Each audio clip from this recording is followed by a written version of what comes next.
नमस्कार दोस्तों, मैं गोविंद सर। आप सभी का अपने जीआर हिंदी क्लासेस में स्वागत है। हम बात कर रहे थे लास्ट वीडियो में व्यंजनों की। व्यंजनों में हमने पढ़ा था व्यंजनों का वर्गीकरण प्रयत्न के आधार पर। स्पर्श व्यंजन को अच्छे तरीके से पढ़ा था। स्पर्श व्यंजन किसे कहते हैं और स्पर्श व्यंजन कितने होते हैं, प्रत्येक वर्ण की हमने चर्चा की थी। तो आज हमारा दूसरा पॉइंट है स्पर्शी। मैंने कल आपको कहा था कि स्पर्शी व्यंजन किसे कहते हैं और स्पर्शी व्यंजन मुझे बताएं आप संख्या में कितने होते हैं। स्पर्शी व्यंजन और स्पर्श व्यंजन में क्या अंतर होता है उसकी तुलना हम आज करेंगे। आज हम सबसे पहले मैं आपको विषय वस्तु बता देता हूं। आज हम स्पर्श व्यंजन, जो कि हम व्यंजनों का वर्गीकरण पढ़ रहे हैं, उसमें स्पर्श व्यंजन की हम चर्चा कर चुके हैं। स्पर्श व्यंजन को ही वर्गीय व्यंजन कहते हैं, जो कि क से लेकर म तक होते हैं। और दूसरा आता है स्पर्शी व्यंजन, जो संख्या में 16 होते हैं। 16 कौन कौन से होते हैं और कौन से नहीं होते, इसकी चर्चा हम करेंगे। तीसरा स्पर्श संघर्षी व्यंजन, जो संख्या में 4 होते हैं। और चौथा होता है नासिकीय व्यंजन, उसकी हम चर्चा करेंगे। और पांचवा होता है हमारा संघर्षहीन और अर्ध स्वर भी कहते हैं इनको, उसकी हम चर्चा करेंगे पूरी डिटेल के साथ किस प्रकार से। और पार्श्विक व्यंजन किसे कहते हैं, इसकी हम चर्चा करेंगे। प्रकंपित व्यंजन, लुठित व्यंजन किसे कहते हैं, प्रकंपित क्यों कहते हैं, लुठित क्यों कहते हैं, इन सभी व्यंजनों की हम एक एक करके पूरे विस्तार के साथ चर्चा करेंगे। तो आप वीडियो में बने रहें और इस क्लास का आनंद लें। हम आज आपको और एक स्वर यंत्रीय व्यंजन कौन से होते हैं, अलिजीवा व्यंजन कौन से होते हैं, काकल्य व्यंजन कौन से होते हैं, उत्क्षिप्त, फेंका हुआ, ताड़नजात, संघर्षी व्यंजन किसे कहते हैं, इन सब की चर्चा करेंगे। जितनी हो सकती है उतनी संभव हो उतने वर्णों की हम उतने पॉइंटों पे चर्चा करेंगे। तो सबसे पहले हम लेते हैं व्यंजन। इस व्यंजन में हमने स्पर्श व्यंजन 25 होते हैं, जो वर्गीय व्यंजन होते हैं और क से लेकर म तक होते हैं। सभी का उच्चारण स्थान, इस पे हम पूरे डिटेल से कल यानी इससे पहले वाली वीडियो के अंदर हमने चर्चा की थी। तो आज हम स्पर्शी व्यंजनों की बात करते हैं। बहुत बार परीक्षा में ये प्रश्न देखने को हमें मिलता है कि स्पर्शी व्यंजन इनमें से नहीं है, स्पर्शी व्यंजन ये हैं। और 2 2 3 3 4 4 का हमें ग्रुप दे दिया जाता है उस उत्तरों के अंदर और पूछ लिया जाता है स्पर्शी व्यंजन बताइए। तो स्पर्श व्यंजन किसे कहते हैं, स्पर्श व्यंजन से कम प्रश्न बनने की संभावना होती है, लेकिन स्पर्शी व्यंजन से प्रश्न बनने की संभावना होती है और ये अपने आप में इम्पोर्टेंट भी है। इस चीज़ को भी थोड़ा ध्यान रखें आप। इस स्पर्शी व्यंजन सबसे पहले तो आपको मैं बता देता हूँ, संख्या में होते हैं 16। संख्या में ये 16 होते हैं। इसके अंदर आता है स्पर्शी व्यंजन में क, ख, ग और घ, ट, ठ, ड और ढ, त, थ, द, ध, प, फ, ब और भ। ये 4 4 के होते हैं। तो ये टोटल कितने हैं, 16। तो स्पर्शी व्यंजन इन्हें ही स्पर्शी व्यंजन कहते हैं।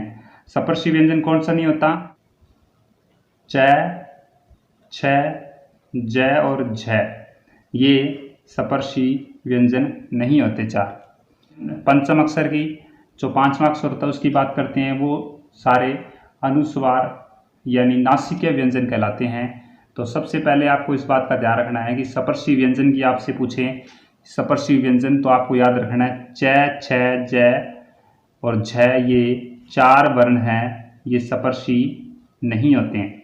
इस चीज़ का ध्यान रखना। ये स्पर्श होते हैं, ये स्पर्श जरूर होते हैं लेकिन स्पर्शी नहीं होते हैं। इस चीज़ का थोड़ा आप ध्यान रखें। परीक्षा में कई बार पूछ लिया जाता है ये सवाल। यानी च वर्ग स्पर्शी नहीं होता। इसमें एक पंचम अक्षर को अगर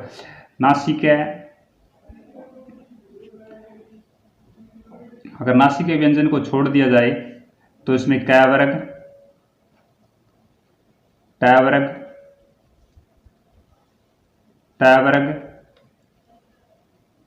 और प वर्ग, ये 4 इसके अंदर वर्ग आते हैं जो आपके सामने लिखे हुए हैं, 1, 2, 3 और 4। तो इसमें कोई अगर आपका सवाल है तो आप पूछ सकते हैं। इन्हें मूल सपर्शी भी कहते हैं, इन्हें मूल सपर्शी व्यंजन भी कहते हैं। प्रश्न कैसे बन सकता है, सपर्शी व्यंजन कितने होते हैं, 16 होते हैं। मूल सपर्शी व्यंजन कितने होते हैं, तो भी 16। उत्तर देना आपको। मूल सपर्शी व्यंजनों में कितने वर्ग आते हैं, तो 4 वर्ग आते हैं। मूल सपर्शी व्यंजनों के अंदर नासिके व्यंजन नहीं आते हैं। मूल सपर्शी या सपर्शी व्यंजनों के अंदर च, छ, ज, झ नहीं आते हैं। तो हम बात करते हैं तीसरे की। तीसरे में आता है सपर्श संघर्षी व्यंजन। सपर्श संघर्षी व्यंजन ये संख्या में 4 होते हैं। सपर्श संघर्षी व्यंजन संख्या में 4 होते हैं। कौन से 4 होते हैं, जो अभी हम छोड़ कर आए हैं वही 4 होते हैं। देखिए, च, छ, ज और झ। अब ये सपर्शी व्यंजन इसलिए नहीं होते क्योंकि इनका नाम सपर्श संघर्षी व्यंजन है। यानी संघर्षी व्यंजन का मतलब होता है ये 4 ध्वनियां बोलने से जीभ अपने उच्चारण स्थान को स्पर्श करती है। ये 4 ध्वनियां बोलने से जीवा अपने उच्चारण स्थान को स्पर्श करती है, फिर उच्चारण स्थान से थोड़ा दूर हो जाती है। जीवा थोड़ी स्पर्श करती है। जैसे मान लीजिए उच्चारण स्थान है, ये जीभ हमारी इसको स्पर्श करेगी और स्पर्श करते ही थोड़ी सी दूर हो जाएगी, इससे थोड़ी सी दूर हो जाएगी, दूर हो जाती है और वायु घर्षण करके, यानी जब वायु यानी उच्चारण स्थान से लेके, जैसे उच्चारण स्थान की बात करें तो कल हमने उच्चारण स्थान पढ़े थे। उच्चारण स्थान अगर आपने वीडियो नहीं देखी है कल वाली तो उस वीडियो को ज़रूर देखें आप जाके एक बार। जो भी इस प्लेटफॉर्म के माध्यम से करवाया जा रहा है वो कंटिन्यू और लगातार विषय के ऊपर क्लासें ली जा रही है। ऐसा कोई टॉपिक नहीं है जो बीच में छोड़ दिया जा रहा है, ऐसा कोई पॉइंट नहीं है जो बीच में छोड़ दिया जा रहा है, ऐसा कोई प्रश्न नहीं है जो छोड़ दिया जा रहा है। सभी प्रश्नों पे बारीकी से चर्चा की जा रही है। तो हमने कल पढ़ा था जो च वर्ग होता है जिसका तालव्य होता है। जैसे मान लो जीभ हमारे तालु को छूती है, लेकिन छुएगी, इतनी छुएगी ना तो वो छुई है उसको और ना उससे ज़्यादा दूर है, तो वायु क्या घर्षण करके उससे निकलती है। इसलिए इनको क्या कहता है, संघर्ष करना पड़ता है। किसको बोलते समय, च, छ, ज, झ, च, छ, ज, झ। आप बोलकर देख लीजिए। इसलिए इनको क्या कहते हैं, इनको सपर्श संघर्षी व्यंजन कहते हैं। ये 4 होती है ध्वनियाँ और जीभ अपने उच्चारण स्थान को स्पर्श करती है, फिर थोड़ा उच्चारण स्थान से दूर हो जाती है और वायु घर्षण करते हुए बाहर निकलती है। तो हम बात करते हैं अब नंबर 4। तो बात करते हैं नंबर 4 की। 4 में आता है हमारा नासिके व्यंजन। नासिके व्यंजन कहें आप इसे, या आप इसे पंचम वर्ण कहें, दोनों एक ही बात है। नासिके व्यंजन कहें या आप इसे पंचम व्यंजन कहें। सबसे पहली बात आपको ध्यान रखने वाली क्या बात होती है कि जो भी शब्द दिया जा रहा है आपके सामने, आप उस शब्द का विश्लेषण करें, उस शब्द को सही ढंग से समझे भी ये शब्द कहना क्या चाहता है। इस शब्द में अगर इसका नासिका नाम रखा गया है तो क्यों रखा गया है, अगर इसका पंचम वर्ण रखा गया है तो क्यों रखा है। अगर आपने कल वाली वीडियो देखी है तो पंचम वर्ण आपको पता है, मैंने कल बताया था पंचम वर्ण क्या होता है, 5वां वर्ण होता है, सीक्वेंस में बताया था और आपको याद भी होगा पंचम वर्ण। जैसे मैं आपको दिखा देता हूँ दोबारा से, जैसे हमने ये चर्चा की थी कि ये देखिए 1 2 3 4 ये 5, तो इनको पंचम वर्ण भी कहा जाता है और नासिके वर्ण भी कहा जाता है। तो पंचम वर्ण इसलिए कहा जाता है इनको क्योंकि प्रथम वर्ग का ग ये अड़य बोला जाता था, लेकिन अड़य नहीं होता, ये होता है अंग। ऐसा कोई लिखित शब्द तो है नहीं लेकिन फिर भी मैं आपको लिख कर बताया एक एग्जाम्पल के तौर पे भी अंग ऐसे बोला जाता है। और दूसरा होता है ञ, ण, न और मैं। ये संख्या में कितने होते हैं? 5 होते हैं और इसीलिए इनको क्या बोला जाता है? पंचम वर्ण बोला जाता है। इन सबसे इनकी परिभाषा होती है, इन ध्वनियों को बोलने से वायु मुख व नाक से निकलती है। इन ध्वनियों को बोलने से वायु मुख व नाक दोनों से निकलती है, तो नासिकेय व्यंजन कहा जाता है। और अगर नाक बंद कर देंगे तो ये नहीं बोले जाएंगे। बोल कर देखिए आप, नहीं बोले जाएंगे। अगर इसको बोलते हैं ङ, ञ, ण, न और मैं, अगर इनको नाक बंद कर देते तो क्या बोलेंगे? ङ, ञ नहीं बोला जाएगा। तो आप इन ध्वनियों को बोलने से वायु मुख व नाक से निकलती है, तो नासिकेय व्यंजन कहते हैं। दोनों शब्द आपको समझ में आ गए। पंचम वर्ण क्यों कहते हैं, नासिकेय व्यंजन क्यों कहते हैं। तो आप शब्दों के कंसेप्ट को अच्छे ढंग से कर लीजिए क्लियर। आप कोई दिक्कत नहीं आएगी। परीक्षा के अंदर आप बैठे होंगे, नाम देखते ही तुरंत आपको पता चल जाएगा। हाँ, ये है अलग बात है कि एक शब्द के कई उपनाम होते हैं, तो उस उपनामों को आपको ध्यान में रखना है भी उपनाम कैसे है, क्यों है, किस प्रकार से है। तो इन ध्वनियों को बोलने से वायु नाक व मुख से निकलती है, इसलिए इसको नासिका कहते हैं। और ये हमारा पंचम वर्ण होता है, यानी पांचवा, प्रत्येक वर्ग का पांचवा वर्ण होता है, इसलिए इसको क्या बोला जाता है? पंचम वर्ण बोले जाते हैं। ठीक है, याद रखोगे। तो इसके बाद आती है बात हमारी 5 नंबर की। 5 नंबर में क्या पढ़ेंगे? 5 नंबर में पढ़ते हैं हम संघर्षहीन कह दीजिए आप, या अर्ध स्वर कह दीजिए। तो ये संख्या में होते हैं कितने? 2। संघर्षहीन कह दीजिए आप या अर्ध स्वर कह दीजिए। संघर्षहीन व्यंजन, याद रखना ये बात, व्यंजन की बात कर रहे हैं। संघर्षहीन व्यंजन कह दीजिए या अर्ध स्वर कह दीजिए। ये संख्या में 2 होते हैं। पहले मैं बता देता हूं 2 कौन से होते हैं, य और व।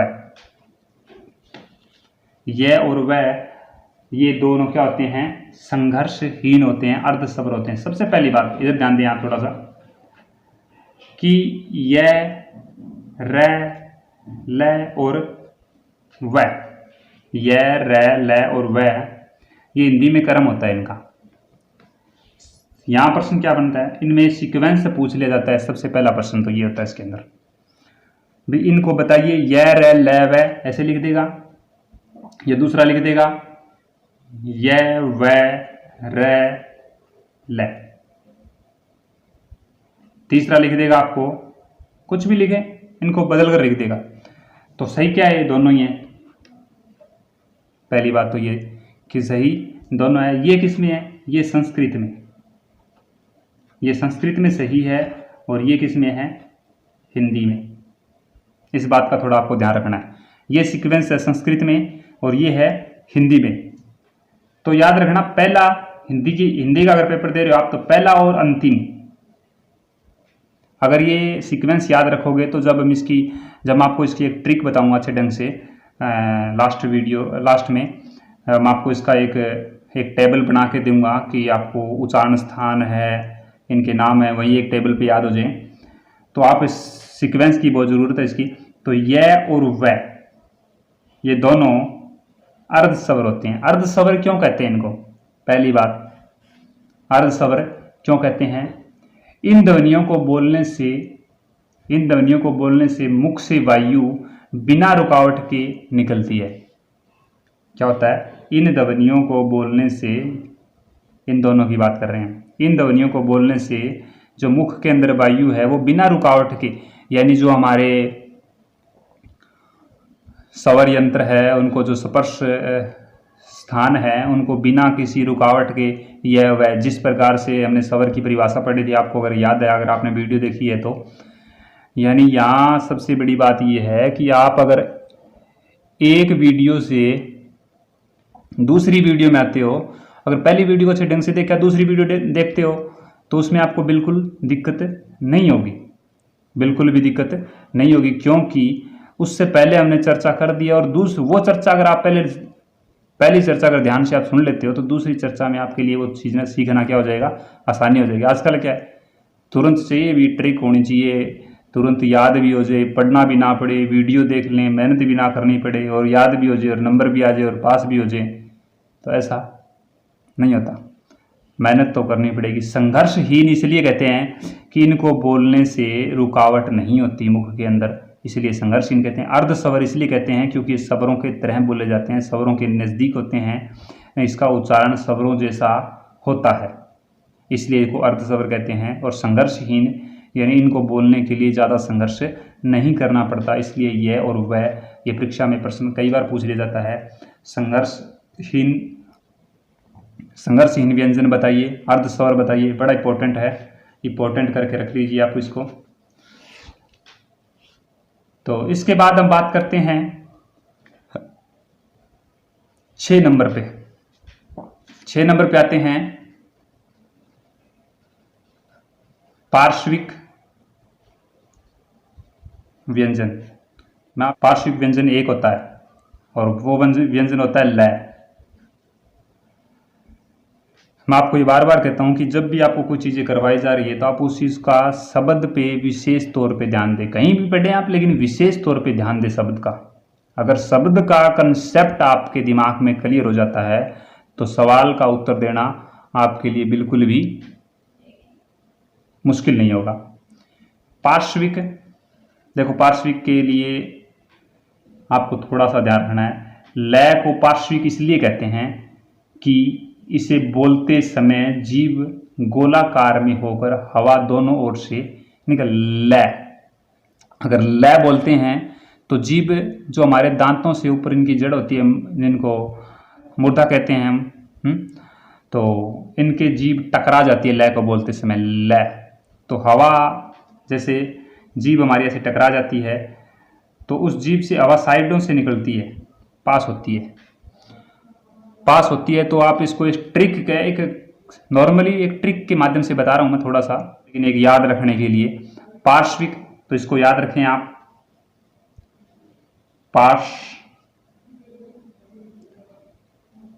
पार्श्व मतलब थोड़ा सा एक इसको लय को जैसे मैंने याद किया था, मैं नहीं भूला कभी भी, मैंने लिखा था कि जीभ से हवा पास हो जाती है साइडों से। हवा पास होना मतलब साइडों से पास होगी, तो इसलिए इसको पार्श्विक व्यंजन कहते हैं। लेकिन इसकी परिभाषा क्या है? परिभाषा ये है कि लय को पार्श्विक इसलिए कहते हैं कि इसे बोलते समय जीभ गोलाकार में होकर हवा दोनों तरफ से निकल जाती है, बात तो वही है, इसलिए इसको पार्श्विक व्यंजन कहते हैं। तो ये हमने पार्श्विक व्यंजन की चर्चा की। तो वीडियो ज़्यादा लंबा ना हो इसलिए हम इसको यहीं रोकते हैं आज। इसका एक पार्ट व्यंजनों का जो वर्गीकरण है वो एक पार्ट और बनेगा, इस नेक्स्ट वीडियो लेके आएंगे हम आपके लिए। तो आप इनको एक बार पढ़ें, 2 बार पढ़ें, 3 बार पढ़ें, देखें इनको अच्छी तरीके से। मैं बार बार कहता हूं कि आप इनको, जो ये शब्द हैं, इन शब्दों का पार्श्विक क्यों कहते हैं, संघर्षहीन क्यों होते हैं, अर्धस्वर क्यों होते हैं, नासिके क्यों होते हैं, पंचम वर्ण क्यों कहते हैं, इनको अच्छी तरीके से पढ़ें, आप इनको अच्छी तरीके से देखें। अगर ये शब्द आपके दिमाग में कंसेप्ट क्लियर हो गया, अगर आपके दिमाग में ये घर कर गए, आपके दिमाग में अगर बैठ गए ये शब्द, तो मुश्किल है ही नहीं, बिल्कुल भी तुरंत उत्तर दोगे परीक्षा के अंदर। आपको ये सेशन कैसा लगा हमें कमेंट करके ज़रूर बताएं और वीडियो को लाइक व अपने मित्रों के साथ या अपने फ्रेंड सर्कल में इसे शेयर ज़रूर करें। और अगर आप चैनल पर नए जुड़े हैं, अगर आप चैनल पर नए आए हैं, अगर पहली बार इस वीडियो को देख रहे हैं तो चैनल को सब्सक्राइब ज़रूर करें। और धन्यवाद, मिलते हैं नेक्स्ट वीडियो में। आप ऐसे ही पढ़ते रहें और खुश रहें। धन्यवाद।